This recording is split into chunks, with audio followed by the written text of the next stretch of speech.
आज इस वीडियो में बात करेंगे कि मर्चेंट नेवी ज्वाइन कैसे करें, क्योंकि हर माँ बाप चाहते हैं कि उनका लड़का पढ़कर एक डॉक्टर बने, एक सरकारी गवर्नमेंट जॉब करे, ऑफिसर बने, इंजीनियर बने।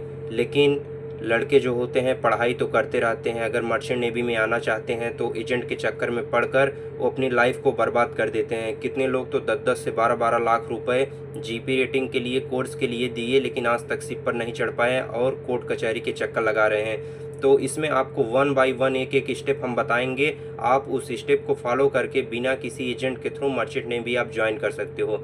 इस वीडियो में बात करेंगे जीपी रेटिंग के लिए, और दूसरी वीडियो में बताएंगे सीसीएमसी, डीएनएस कैसे करके, एसटीसीडब्ल्यू कैसे करके मर्चेंट नेवी ज्वाइन करते हैं।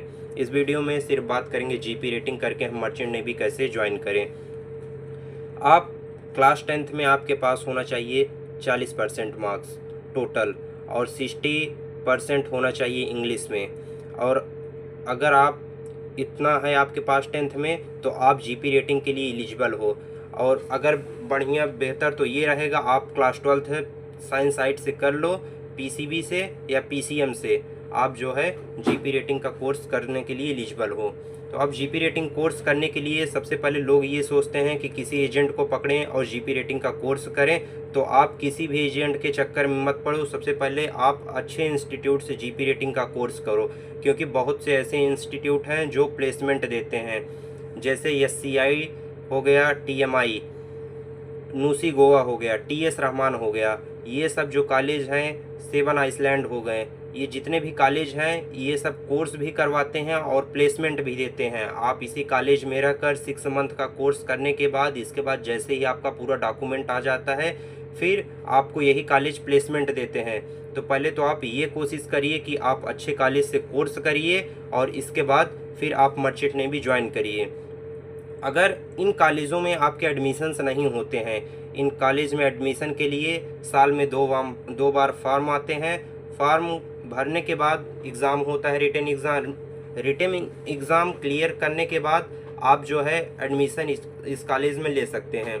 अगर इस कॉलेज में आपका एडमिशन नहीं होता है तो ऐसे बहुत से अभी प्रोसेस बाकी हैं जिससे आप बिना किसी एजेंट के थ्रू फ्री में आप मर्चेंट नेवी ज्वाइन कर सकते हो। आप जीपी रेटिंग कहीं से भी, आप किसी भी कॉलेज से कर लिए, चाहे लखनऊ, दिल्ली, मुंबई, कोलकाता, कहीं से करने के बाद अब आप जो है जीपी रेटिंग में पढ़ाया क्या क्या जाता है इसको हम आपको बताते हैं। जीपी रेटिंग में एक एमईके होता है, एक जीएसके का बुक, 2 बुक मिलता है आपको। एमईके होता है मरीन इंजीनियरिंग नॉलेज और जीएसके होता है general shipping knowledge. GP rating में ये 2 बुक पढ़ाई जाती हैं और इसके साथ ही साथ एसटीसीडब्ल्यू का भी पेपर इसमें होता है। एसटीसीडब्ल्यू में 5 सब्जेक्ट आते हैं। इन पांचों सब्जेक्टों के नाम आपको बताते हैं। पहला हो गया एफपीएफएफ, पीएसटी, ईएफए, एसटीएसडीएसडी और पीएसएसआर। इन पांचों सब्जेक्ट के पेपर जब आप जीपी रेटिंग कर रहे होते हैं उसी टाइम होता है, उसी 6 मंथ के बीच में। जब ये एसटीसीडब्ल्यू का पेपर आपका क्लियर हो जाता है तो आपका जो सीडीसी आता है आपके घर पहुंच जाता है, या फिर 6 महीने के अंदर ही पहुंच जाता है, या तो जैसे आपका जीपी रेटिंग कोर्स कंप्लीट होता है उसके बाद आपका सीडीसी आपके घर पर कुरियर कर दिया जाता है। जब आपका एसटीसीडब्ल्यू पेपर हो जाता है फिर आता है, चाहे आप जनवरी बैच अगर ज्वाइन किए हों तो जून के महीने में लास्ट में, या फिर आप जुलाई का बैच ज्वाइन किए हैं तो उस दिसंबर के महीने में पेपर का टाइम आता है जीपी रेटिंग का, जो कि फाइनल पेपर होता है। जीपी रेटिंग का जो एग्ज़ाम होता है, जीएसके का एग्ज़ाम होता है और एमईके का एग्ज़ाम होता है। जीएसके के एग्ज़ाम में प्रैक्टिकल होता है, ओरल होता है और रिटन होता है। यही सेम चीज़ एमईके के भी में होता है।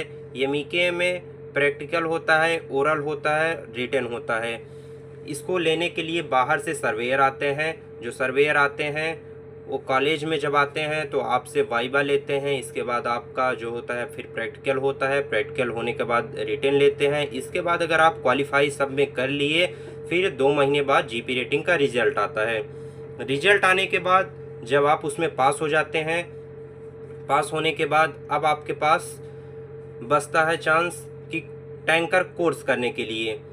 टैंकर कोर्स आपको ऑक्टो कोर्स करना होता है, जिसमें लगभग 4 से 5 हज़ार रुपये लगते हैं और ये कोर्स जो होता है 1 हफ्ते का होता है। आप टैंकर का कोर्स जैसे कर लिए, इसके बाद आपको करना है डीसी अप्लाई। डीसी अप्लाई करने के बाद डीसी होता है डेंजरस सर्टिफिकेट। जब आपका टैंकर कोर्स कंप्लीट हो जाएगा, सर्टिफिकेट आ जाएगा, तो आप डीसी अप्लाई करिए। डीसी अप्लाई करने के बाद अब आपका पासपोर्ट भी आ गया, सीडीसी भी आ गया, डीसी भी आ गया और ऑयल टैंकर का कोर्स भी आपके पास हो गया। अब आप एसआईडी अप्लाई करिए। एसआईडी जब आपके पास आ जाता है, एसआईडी जैसे ही आप अप्लाई करेंगे 10 से 15 दिन के अंदर एसआईडी आपके घर पर आ जाता है। इसके बाद आप सीवी बनवाइए और कंपनी में अप्लाई करिए। अब बात आती है कि बिना एजेंट के ज्वाइन कैसे करें। बिना एजेंट के ज्वाइन करने का सबसे इजी तरीका है, अगर आपने जीपी रेटिंग में अच्छे से पढ़ाई किया है तो आप बिना एजेंट के फ्री में जॉब पा सकते हो, क्योंकि सिनर्जी जो है साल में 2 बार एग्ज़ाम कंडक्ट करवाती है जीपी रेटिंग वालों के लिए।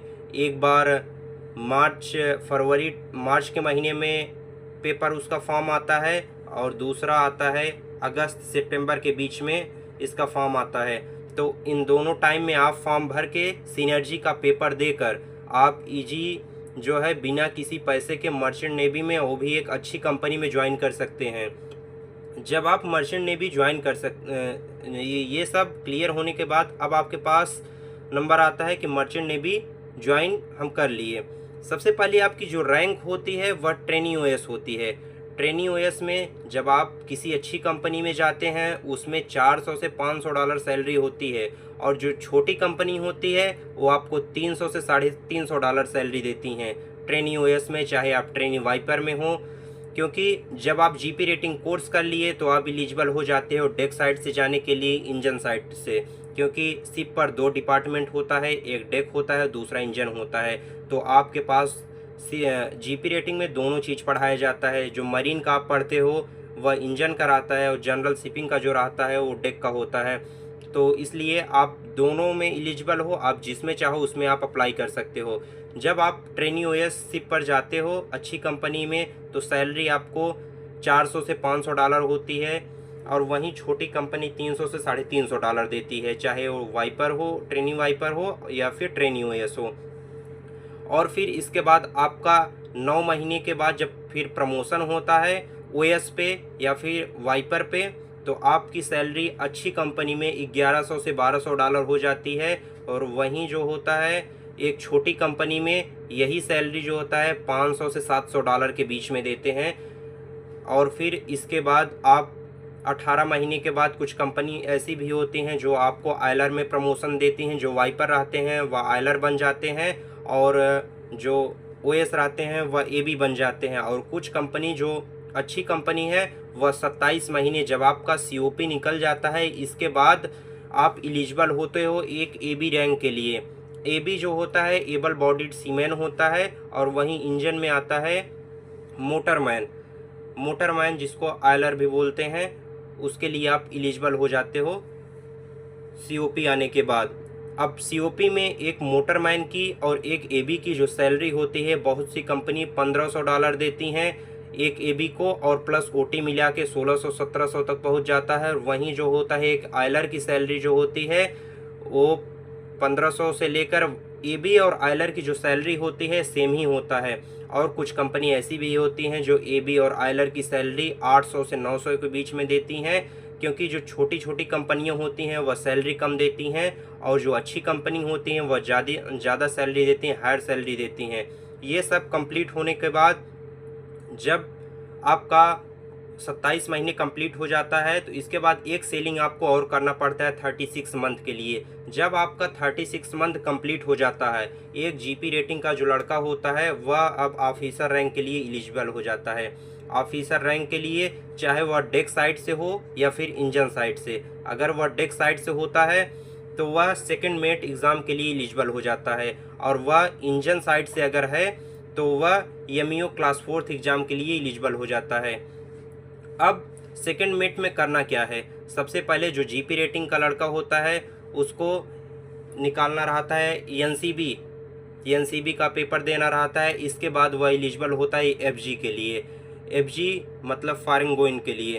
तो इसमें लगभग आपका 1.5 से 2 साल टाइम लगता है पूरा प्रोसेस होने में, पेपर क्लियर करने में, ये सब इतना टाइम लगता है एक जीपी रेटिंग कैंडिडेट के लिए।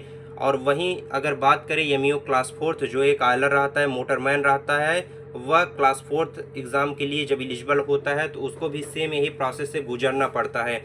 जब आपका सारा पेपर कंप्लीट हो जाता है और आपके पास सीओसी हो जाता है, या फिर आप यूके से कर रहे हों, या फिर अगर आप यूके से कर रहे हों आपको एनसीबी नहीं देना पड़ता। अगर आप इंडिया से कर रहे होते हों तो आपको पहले एनसीबी देना पड़ेगा जीपी रेटिंग कैंडिडेट के लिए, इसके बाद फिर एफजी देना पड़ेगा। तो अगर आपके पास सीओसी आ जाता है, इंडियन सीओसी, फिर आप एलिजिबल हो जाते हो डेक साइड से थर्ड ऑफिसर रैंक के लिए। एक थर्ड ऑफिसर की जो सैलरी होती है वह $3000, $2800 से $3000 अच्छी कंपनियों में होती है। और वहीं अगर बात करें कि एक फोर्थ इंजीनियर की जो सैलरी होती है वही एकदम सेम सैलरी जो एक थर्ड ऑफिसर की रहती है वही फोर्थ इंजीनियर की होती है, या थोड़ा सा उससे कम होता है।